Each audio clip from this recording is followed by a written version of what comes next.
Madam Secretary, thank you very much for being here to talk with us.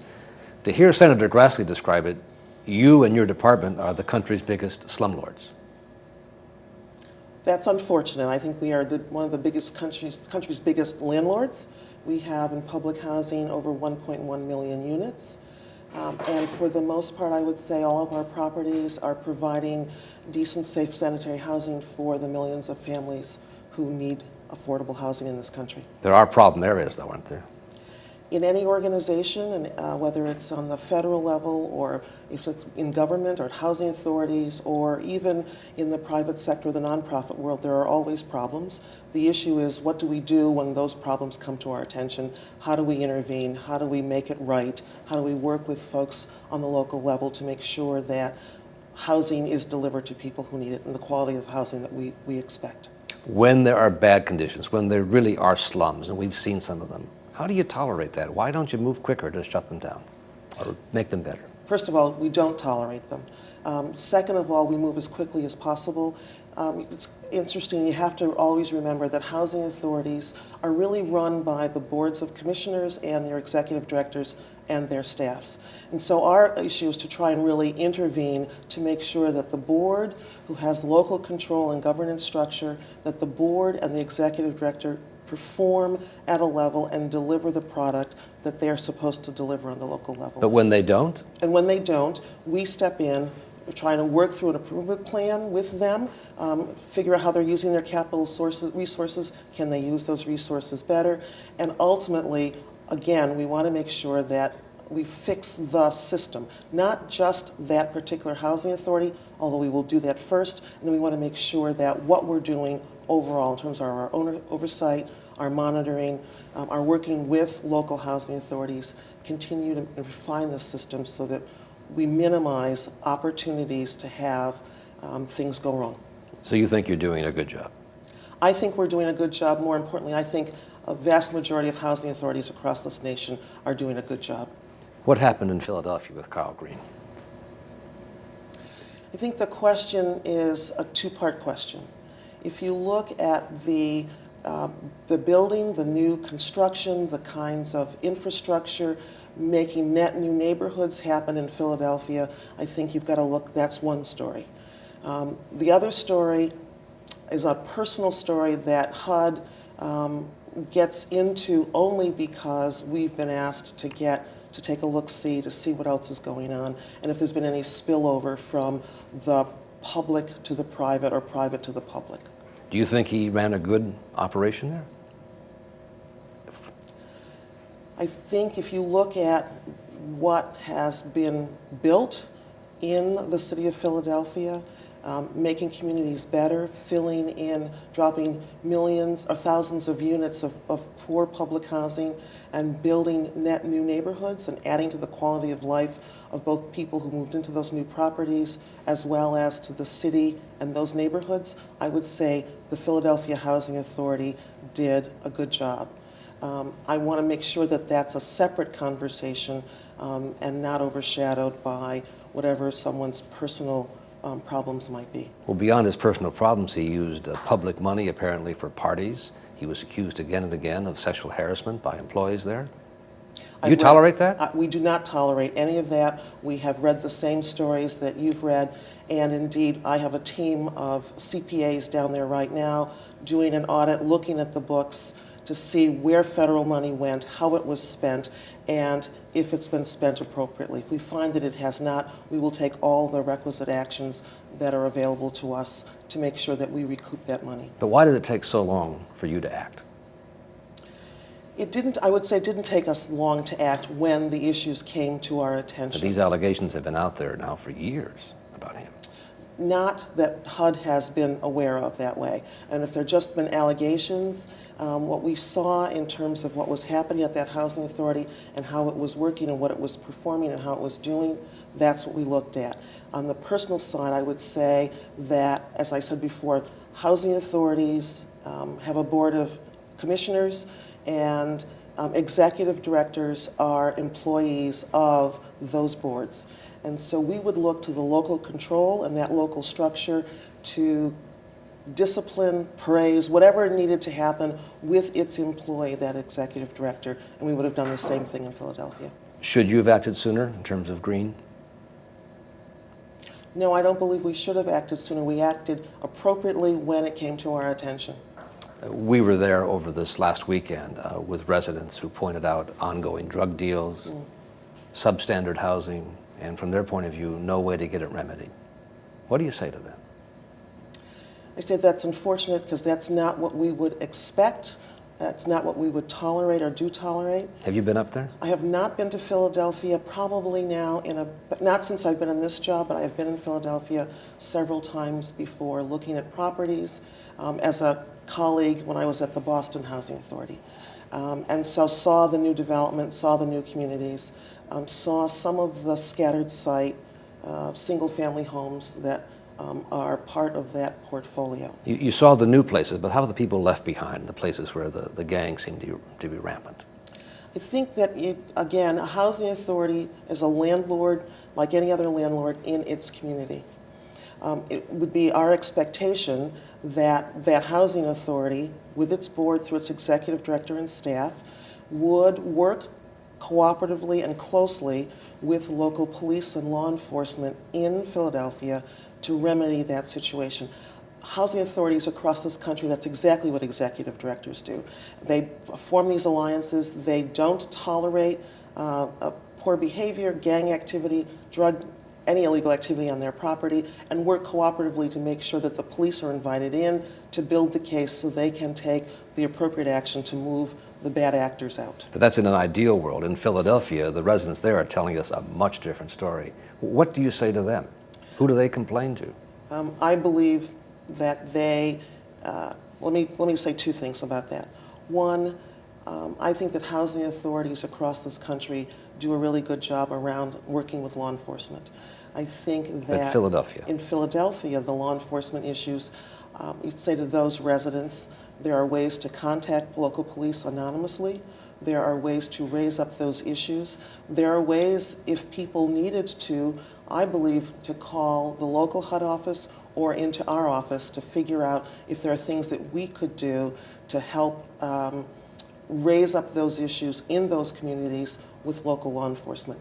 And I find it is interesting to me at this point that there's been so much in play, but I would say this office, and maybe the local office as well, has not heard directly from residents.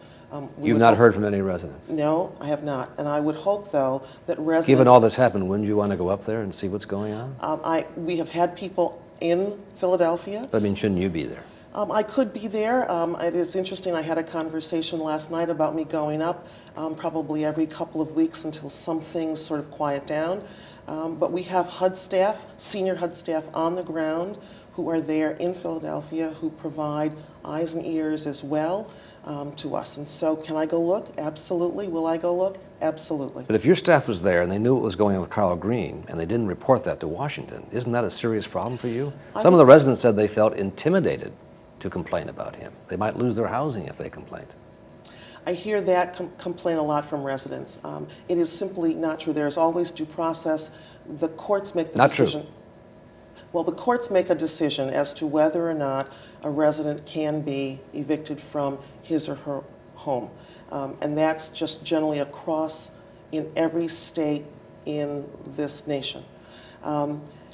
With residents in Philadelphia in particular felt intimidated, again, there are tip lines. HUD has a hotline, an anonymous hotline. There are a number of activities that people could undergo, and if HUD staff was aware of this, they would have raised this up to this office. You're saying they didn't know, nobody at HUD knew. I don't know. I'm saying that we've heard all of the rumors, but until this story broke, it became clear of how people started then reporting more and more and more. We were reading the newspapers and learning new stuff as was everybody else reading the same newspapers. Even though you had people on the ground, they didn't pick this up. They did not. What about Ebony Gage? Excuse me? What about Ebony Gage? That's a name that's not familiar to me. She was 12 years old when she had an asthma attack, near fatal brain damage. the Housing Authority just gave her and her family an award of almost $10 million because of mold that went undetected. And which housing authority is this? In Philadelphia. In Philadelphia. You didn't know about this case? I did not. In that case, the inspectors, it turned out, were not trained in how to look for mold, and in fact did not know, apparently, that mold was a trigger to asthma, despite the money being spent by this department to look for that problem. What do you say about that that could happen? What I say about that is I find that disturbing. Having run a housing authority, having come in contact with issues similar with mold and things that trigger unhealthy conditions for residents who live there, knowing the actions that we took at my housing authority at the time, I am disturbed that this happened and that we will go back and peel that onion, if you will, and look at that better. You recognize that mold is a trigger to asthma. I recognize that mold, as a number of other things, are triggers to respiratory health or respiratory dyshealth. These are the pictures that her mother showed to housing authorities. The inspectors didn't seem to recognize it when they were out there, and they told her she could not get a new residence until her current housing failed an inspection 3 times, and it was always approved by the inspectors. And to the larger issue, if the inspectors aren't being trained to recognize something like this that you yourself know is a problem, isn't there a very serious issue here? I believe in Philadelphia that training inspectors to do a much better job than this is appropriate. But you know, this teenager nearly died and is now essentially so severely brain damaged that she can never lead a normal life. That is, for me, personally and professionally regrettable. And I will make sure that we take action, at least making sure that the housing authority and also saying to other housing authorities, all housing authorities across the nation, that they have to do a better job. These conditions cannot be tolerated, will not be tolerated. Let me ask you about another housing authority, Sanford, Florida, and I know you know about that. The residents there since 2001 have been trying to get something done, and at one point HUD took it over and turned it back over to local authorities, and now the decision is made to just level the whole thing. Why did it take 9 years to get to this point, and they still don't have a solution? I can't speak to all of those 9 years. I can speak to the past year and a half, 18, 20 months. This issue of Sanford came into the attention of my office about 3 or 4 months ago.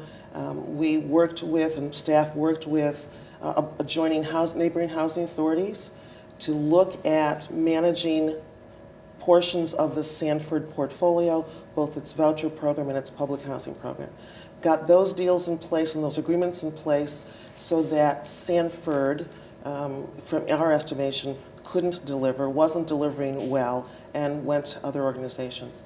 Once that happened, we then got that authority, one of the authorities, Orlando, to put in for us, an application to do something about the distressed housing. And we turned that around in a relatively short period of time so that residents living in one of those properties have the ability to move with affordability, with a voucher, to move to better locations. There's not other public housing units available in Sanford for folks to move to. So what's going to happen? Vouchers. We've given them Section 8 vouchers. They can go to the marketplace, find private housing, or move out of town. And Section 8 vouchers are portable, and they could move them around and take them where they want to live, but we believe that they'll be able to use them in Sanford, and we're looking at the rest of their housing as well to make sure that it is fit for human habitation. If it is not, we are going to do the same thing and give people vouchers for that as well. This is the Jones family in Sanford. Okay. They have been, we were down there to see them with her children. This is really a slum. Do you know what property this one is? It's the Lake Monroe. So this is the one I believe we actually moved on, and all of these families, including this family. Right after we were there, suddenly they got word everyone's moving out and they're going to level the place. But this went on for 9 years, including more than a year and a half when you were in office. Why does it take so long to fix these problems?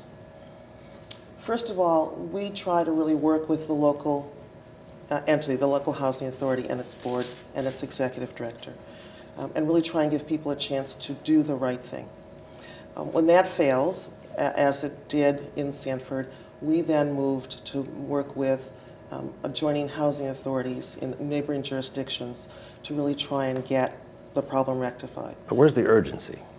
Really, you work with I these think- bureaucratic moves, I understand, but for the people living there, every day is really hell for them.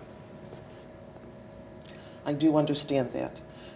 There is urgency. Trust me, there really is.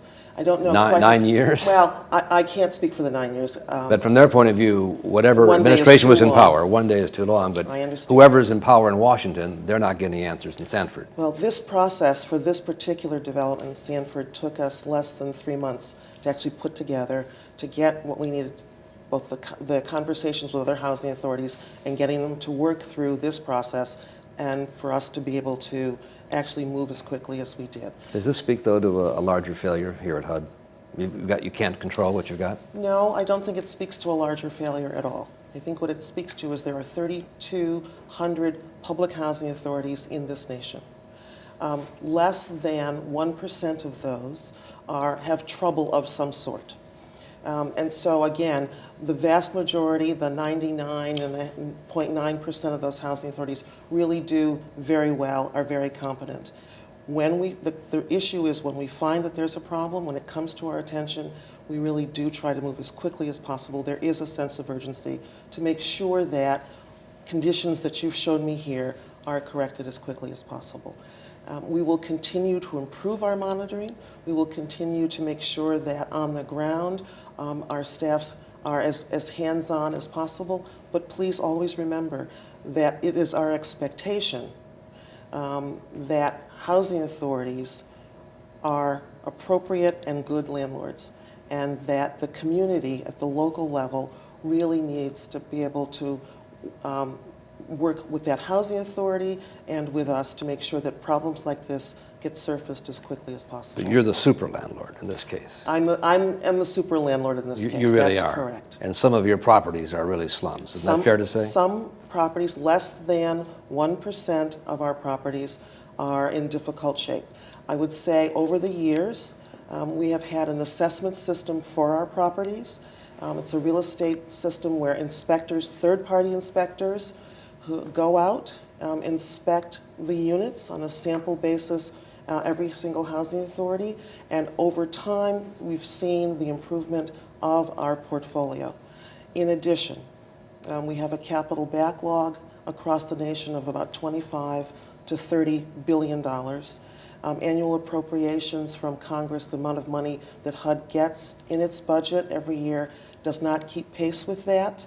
And we are looking at ways here at HUD as initiatives to try and get more capital money in more quickly so conditions like this can be remedied and then not occur moving forward. But of the money you received, you have a troubled list of about 160 housing authorities.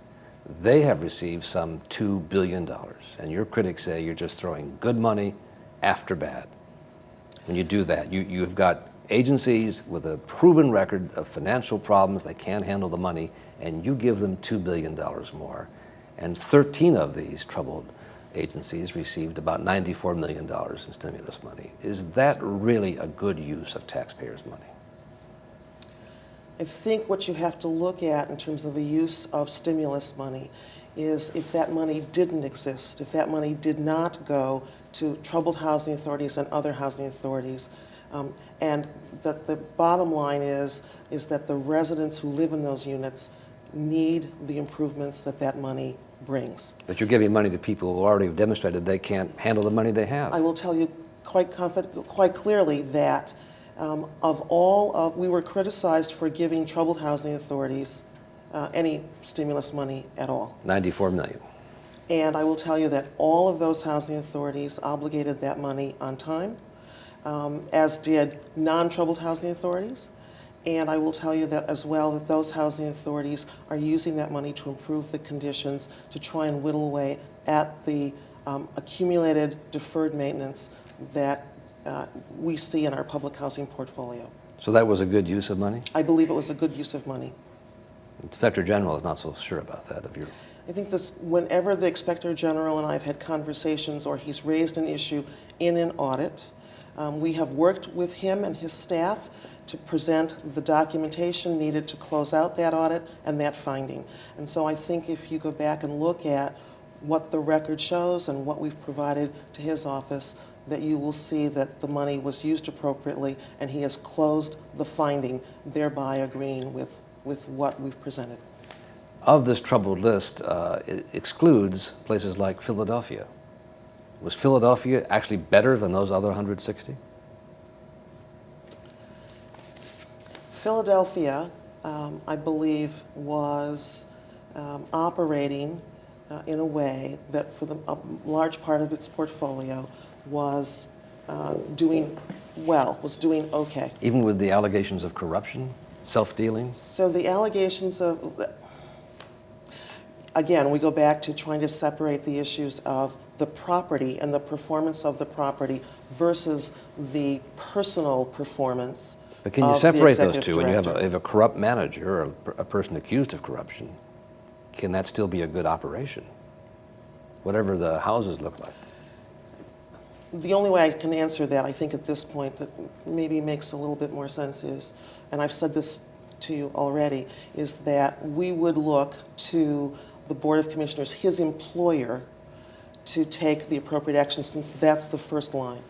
And that's where we would turn, and that's where we have turned. And I would leave it at that. I think that there are some ongoing issues in Philadelphia. I've got a team there looking at those issues. I'm waiting for, as they continue to do their work, there are other investigations going on from other federal agencies as well, including the Inspector General and the FBI and so on. So I want to let those play out. I think the bottom line message is, when it comes to our attention, we root it out, and we want to make sure that we've got systems in place so it doesn't get repeated, and we monitor as much as possible. But for those kinds of allegations in a major city, doesn't that mar all you're trying to do here? When allegations happen at any housing authority, the initial tendency is to paint every single housing authority with the same brush, and that just simply can't be done.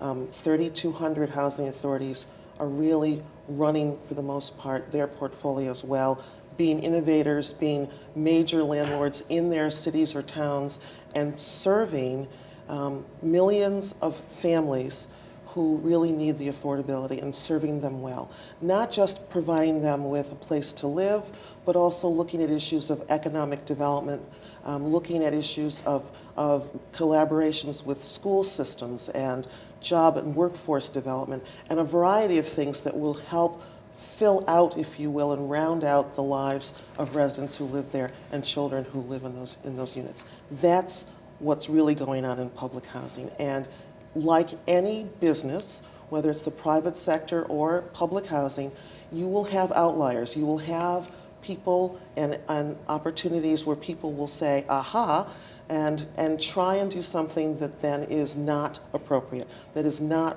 the right thing to do, not making the right decisions, and making decisions for all of the wrong reasons, whether it's for their own self-interest or other issues. That's not what really goes on here in public housing at all.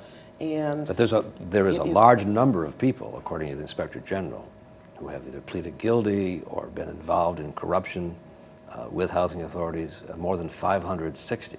That's a huge number. Out of 560 people across the nation, is that his? In the housing authorities that you oversee. The housing authorities that I oversee, and that's a new number to me. I don't know what time period that happens. I'm sure it's just in the last semi-annual report. The last semi, okay. I would say that what you'd find is that in all of those instances, housing authorities have their boards, their executive directors have taken appropriate action. I would say in a number of those instances, the issues that are raised to the Inspector General's office for investigation come from housing authorities themselves who want an investigative arm to come in. So in Boston, there were issues like this people selling vouchers, for example. So we really helped put together, if you will, a sting operation with the Inspector General's office in Boston because we wanted an end to that kind of rumor and those kinds of activities. We wanted to send a message for two reasons. One, corruption is not going to be tolerated. And two, for people who need the affordability, don't think you can go out and buy it on the street. We wanted to make sure that people were not being harmed in that way by that criminal element as well.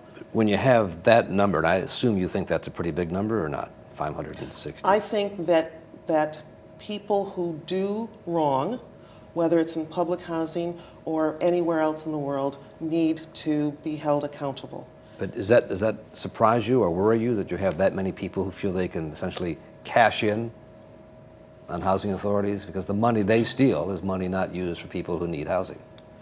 Not knowing the circumstances of what the 560 people represent and what the Inspector General alleges they've done, I don't know. I don't have a way to respond to you that would be helpful, I think. In violation of criminal laws, like Castellanos in New Orleans. We know that case. I do know that case.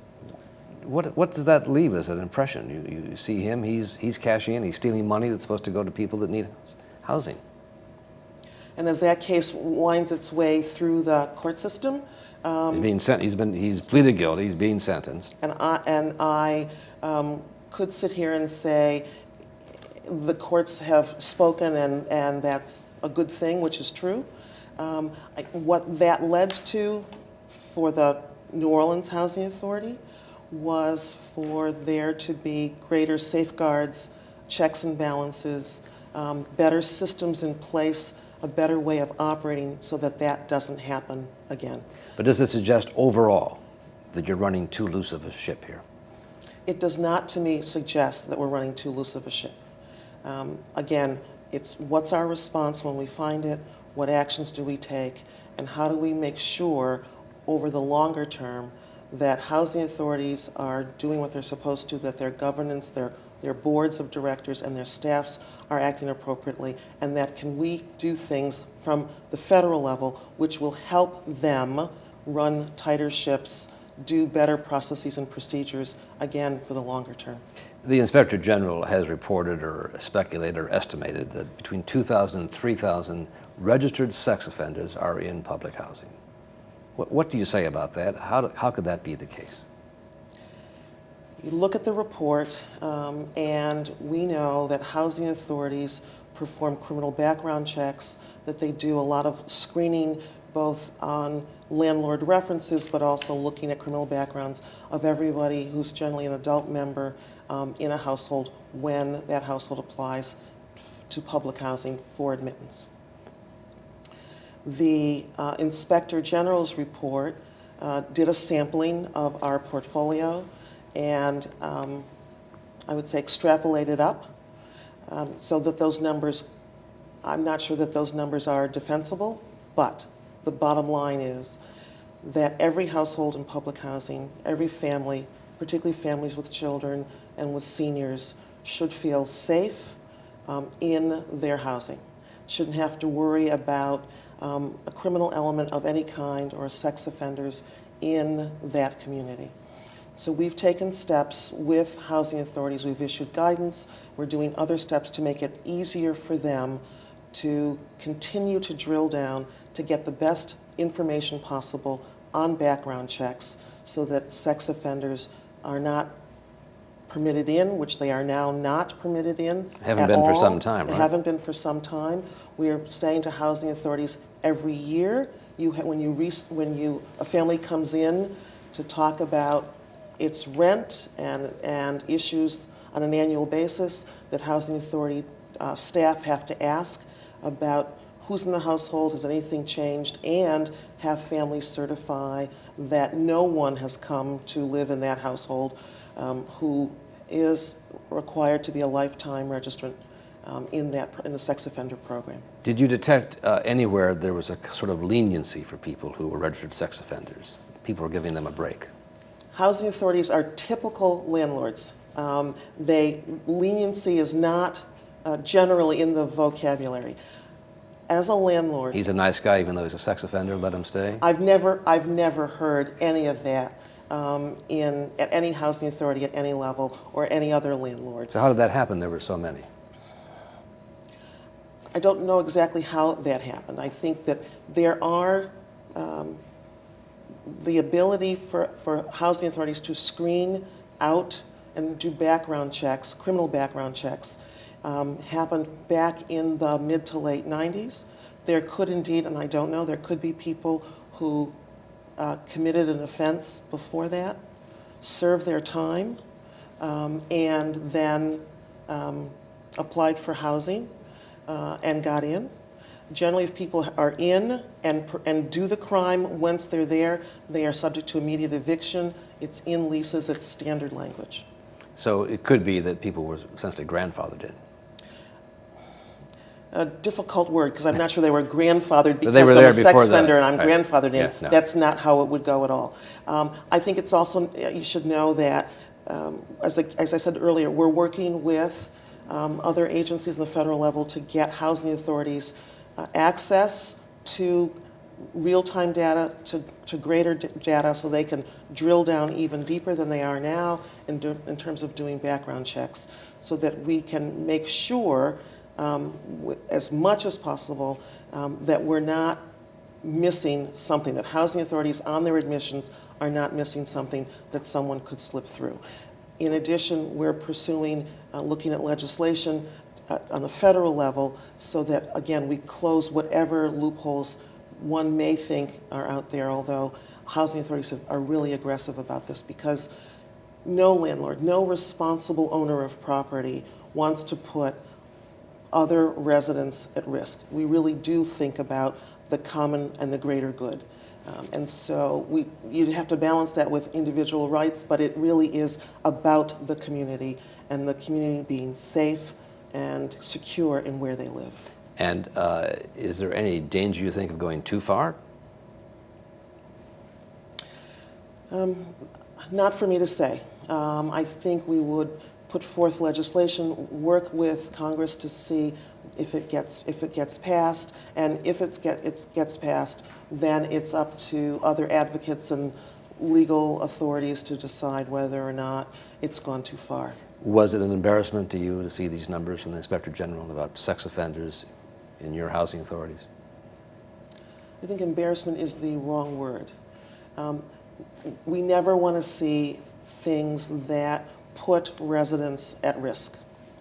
But did it suggest that you weren't doing a very good job, or the people working for you? I wouldn't even say that it's people who were working for me were not doing a good job. I think what Somebody really, fell down on the job, right? I really, this is truly a difficult issue. It's a difficult issue because, again, people make mistakes, we correct those. It's, again, what do our actions say when it comes to our attention? That is the bottom line. Let me ask you about one other, finally, Inspector General report on housing vouchers going to dead people. How could you give a dead person a housing voucher? How does that happen?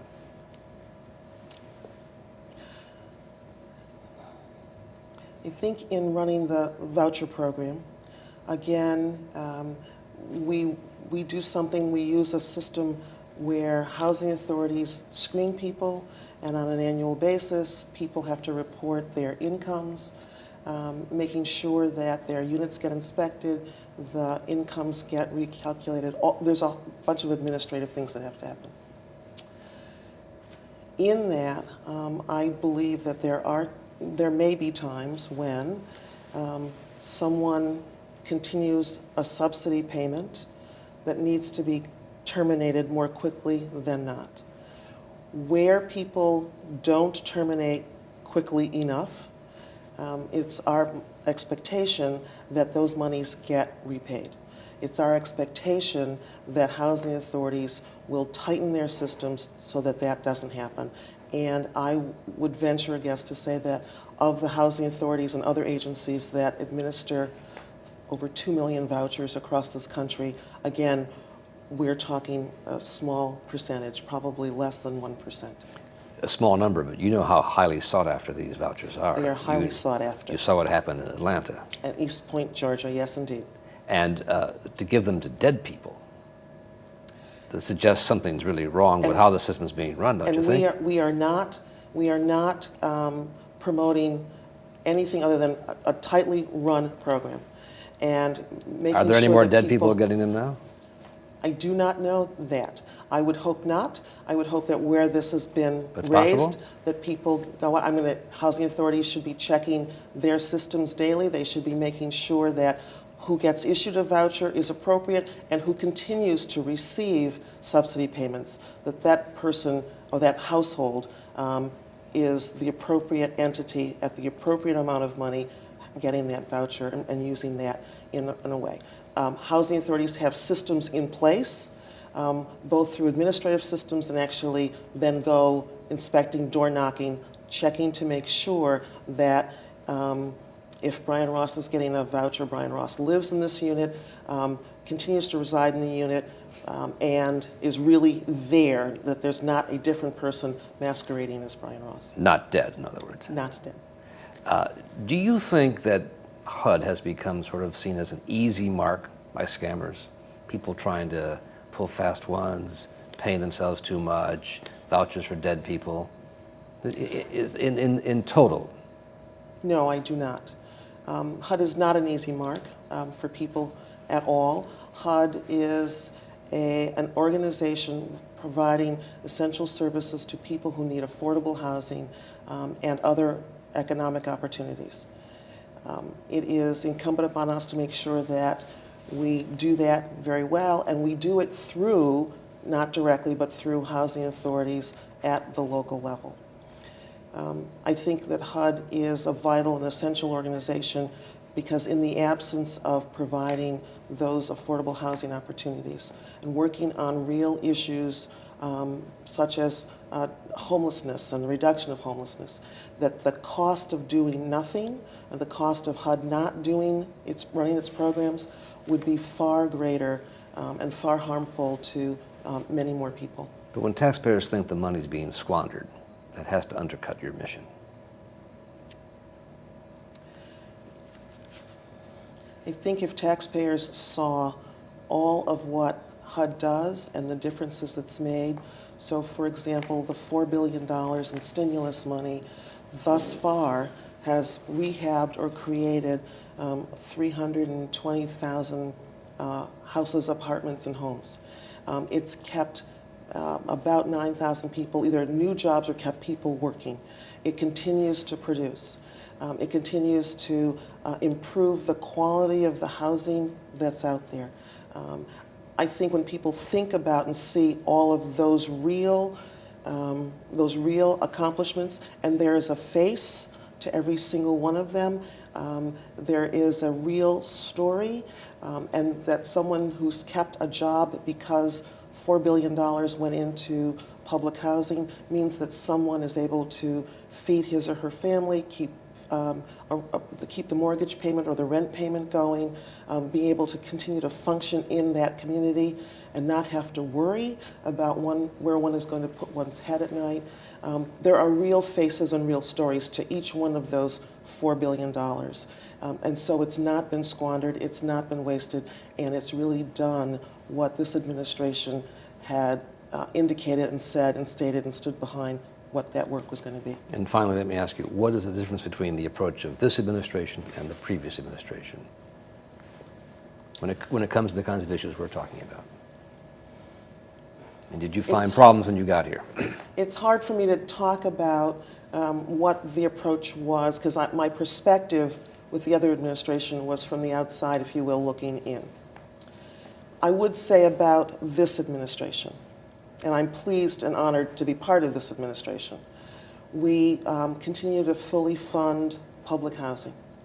We are trying to create more rental housing. Homeownership has a place for people, but the need for affordable rental housing has lagged too far behind for far too long. We are committed to housing homeless individuals and families.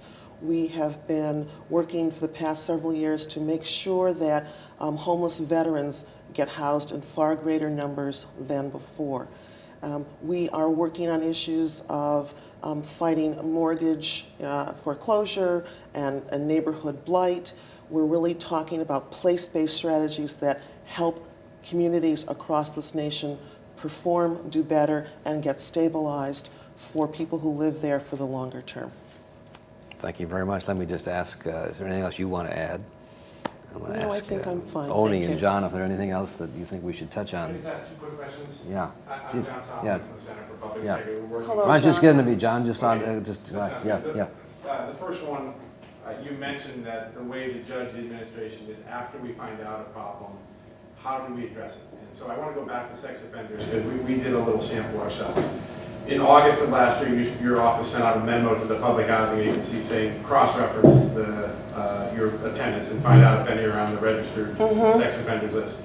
We just did that ourselves. We just took a sample of 10 and we found 9 that match names that are on the sex offenders list, and we made confirmation calls to some of the homes confirming that the person living there In public housing? in public Okay. housing, and these were just in the troubled agencies. I wonder if you could address that to Brian. Yes. Just give me a little bit more background just so I can understand. So, and can I just ask what database you used? We went to the same one that you recommended in the memo. You gave The Drew Sojan? Yes, and we matched the names with cross-references in address directories, and Uh-huh. then made phone calls to the various locations. So the And- very and- thing that you I'm asked your sorry. housing directors to do. And people confirmed that that person was living in that household? Yes, Okay, so are you prepared to give me those names? we'll be glad. So I to can share run them those. to ground? We'll share those there, absolutely. We'd Sure. like to do that. But I want you to, if you can talk to Just, Brian. Follow up, Brian. The if- question really for me is, what did you do after August to check to see if housing authorities actually checked like we did? Yeah. Okay. You told your folks to check? We sent out a notice asking people to check, to make sure they go through, to run their names through the database that's available to them right now, and to take all appropriate action to move those people who are required lifetime registrants to make sure that they are evicted from the properties. And if we found people who are still there, If you found people who are still there, I think that I would want to know who they are. We can So give I you can the go back names. to those housing Right. authorities and go, what's going on and what did you do? does that mean they didn't do But, their job? But I will tell you, having had a similar experience in Boston, when a housing authority brings an eviction action, the housing authority has to make its case in housing court or whatever the jurisdiction is, the jurisdiction that would allow the eviction to happen. And so what I would want to know is, did they do that action, which is what they're supposed to do, and do they have proof of that, and then did they get the eviction or did the court say no? And I've got questions then for a housing authority about their follow-through or lack thereof. So But I in would like general, to- does it sound like something didn't get done that you asked to get done? I think if you've got some names in this particular housing authority or a couple of housing authorities, they could be in the process, they could have gotten to court, and the court could have said no. I just don't know enough about the specifics. Okay. And John, you had one more question, right? Just one real Yeah, quick yeah. question. The other criticism that the Inspector General has brought against the department is that before you handed out the money to the troubled housing agency, there wasn't an effort here to determine if they had the capacity to spend that money well, to get it to the people who you were trying to help with the money. He went back later, looked at about 50 of the housing authorities, I think determined the vast majority of the troubled housing authorities did not have the capacity. In fact, things like the Castellanos incident could have been prevented if there had been better controls, better testing, better checking to make sure before the money went there that they had the right people and the capacity to do that. Could you address that criticism? Yes, although I have to tell. Yeah, sure. Never mind. Yeah, Sorry. right. That's what he told us. He's like, I wasn't convinced that your department had done enough to make sure that people getting the money could handle it. That's the Inspector General's Yeah. statement. Yeah.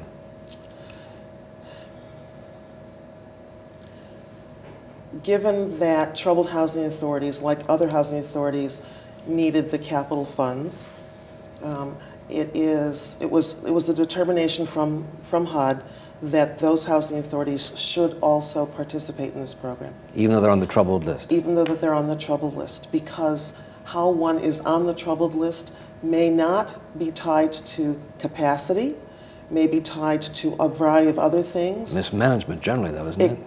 It is not always mismanagement, and because it is, there are different ways one gets on and then works oneself off the troubled list, it was important for us to make sure that residents living in those units, troubled or not, got the benefit of capital money to improve where they lived. And so, given that less than 1% of those housing authorities are troubled, given that those troubled housing authorities obligated on time, and we are monitoring, did additional monitoring in fact, in response to both the General Accounting Office and who's done 6 or 7 reviews already of this process, and we're moving through and meeting their expectations. Given that the concerns raised at the time by GAO and the Inspector General, we created a full-blown, housing authorities would say more onerous, but a full-blown inspection system, a monitoring system of working with troubled housing authorities and others. So before housing authorities that were in trouble could figure out where they were going to spend their money, they had to have a plan. We had to look at that plan. We worked with them. We touched base with them on a regular basis. Our field staff did. And so I believe that those housing authorities are spending money appropriately on the things that they need to get done. Where that's not happening, we will take appropriate corrective action. So it was worth the gamble? Absolutely, for the residents who live in those units. If they got the money to their benefit, though. And I believe that they got the money to those units to benefit the residents who live there, yes. Okay. Thank you very much. Okay. Okay, great. Thank you very much. Thank you. Thank you. Thank you very much, sir. Yeah, it was terrific. You did a good So, job. Those are good answers. This is, I'm sorry, this is Sanford, This is Sanford. and this one is... This is the home in Philadelphia where this... This is a Section 8 unit Yeah, in yeah. Philadelphia. Do you have Inspectors- the address? We can get it, I think. Or can I... There's a whole court case. They just settled. You had to give them $10 million. You know what, so I'll just ask my CPAs who Yeah. are down there to pull Yeah. information. So you said Cage was the name, Ebony? Gage, Ebony Gage. G-A-G-E? McKinney and Gage, okay. Yeah. I'm gonna give those All back right. to you then. You're welcome to keep them if you like, or... So, Anyway, are we still mic'd? we're not rolling, but we're mic'd, so we'll take off. Let's take off the mics. Okay?